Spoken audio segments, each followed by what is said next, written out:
Hi everyone! Welcome to my mini vlog!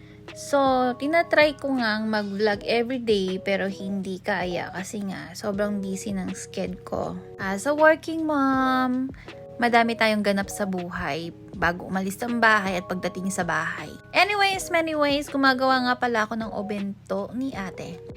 Kuha nga pala to noong September 19, first day ng school ni ate. So, gusto daw niya kasing magbaon ng obento. Sabi ko nga sa una kong mini vlog, hindi mahirap gisingin yung mga bata, pero matagal gumayak. Kasi ganun nga ang ganap, natutulog pa sila sa sofa.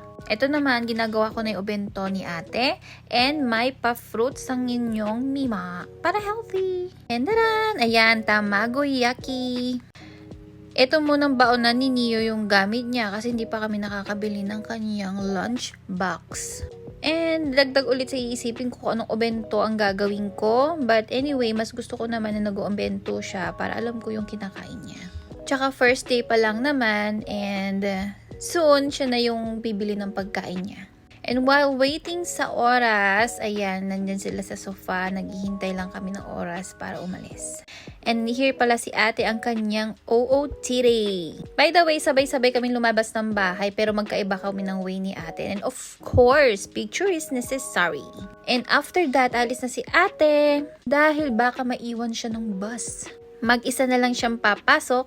Syempre, medyo warden yung Mima but kailangan para matuto siya.